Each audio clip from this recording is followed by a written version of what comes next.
Portland, Oregon, Thunderstorm, Chicago Red Stars. Game got stopped. I think we might have been 1-0 up. Mark Parsons' first NWSL win didn't go as he would have planned. 49 wins later, he can look back on that day in Chicago with some whimsy, seeing how far he's come since taking over a wayward Washington Spirit nearly 6 years ago. My first game we tied, and it was like winning the World Cup, he remembered. Then we lost 7 straight. Then we won, and we tied. We beat Chicago, 1-0, then we beat Seattle, 1-0, then we tied Sky Blue, 1-1. I was annoyed that the Thunderstorm gave us the first win in that spell. Everyone else was like, stop complaining. Get the win. Let's move on. I was like, we've worked so hard, and a freaking Thunderstorm is going to give us our first win. He's matured, he says. Now, he knows how hard it is to win in the NWSL.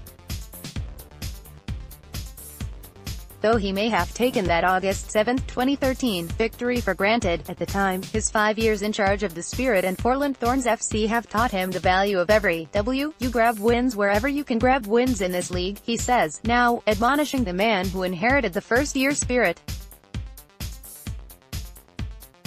You don't get picky. You also don't ignore those who helped. Parsons claimed his 50th career NWSL victory, and 30th win with Portland, Friday night, with the Thorns defeating the Utah Royals, 2-0, but he didn't reach this milestone on his own. Be able to get to 50 wins in a league with the best players and coaches is the best indicator. I've worked with some really special coaches and players, he says. Whenever I think about my times with different teams and the 2.5 years in Portland, the staff and players I get to spend my days with week in, week out, I'm privileged. I'm really, really privileged. And in all likelihood, whenever success arrives, the people who you've surrounded yourself with are ones who share your vision. When asked what he had learned about himself over his first 50 NWSL wins, Parsons evoked that proximity to great people. His second was a dedication to progress. The second you think about stopping growth is the second you fall behind someone, he said. You have to grow. You have to learn. You have to improve. It's what I think we've built here, in the staff culture, that we are most proud of. We're trying to move forward and grow with ideas and push each other and challenge each other.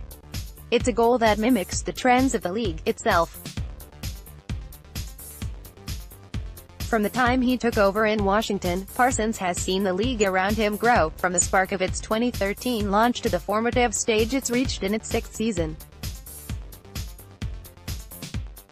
Players have evolved, coaches have evolved, clubs had evolved, he explains. Fan bases have evolved. It was like watching games on Atari back in quote, 13, and now, it's quality.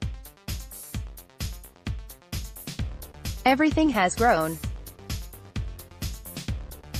Everything has moved forward. There are obviously clubs driving standards faster than others, but in regards to the league as a whole, everything has grown. Everything has moved forward, but at the same time, there's still room for growth. We have to continue to hold ourselves to a higher accountability and drive more, he says. Everyone is like, wow, we have come a long way really, really fast, and we do respect that, but we have to keep going. We have to keep driving. We have to keep getting better. At such an early stage in the NWSL's history, this is what individual milestones are about. The mile markers matter, but even more crucial for a league 6 years into its existence, the path itself is important.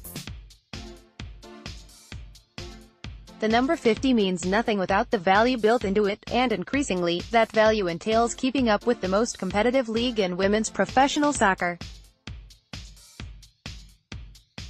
The quality of play keeps improving, without a doubt, Parsons emphasized. Especially looking at this year. It will be the tightest playoff race in history. It's something that adds even more value to Parsons' milestone. Amid an ever more competitive landscape, the 31-year-old has seen his teams continuously grow, from first-year strugglers to playoff threats, from franchise lows to NWSL shields, from title droughts to second stars. Parsons may see his time in the NWSL in terms of players' improvement and growth, but his arc in the technical area has traveled the same course. Now, with 50 wins under his belt, he has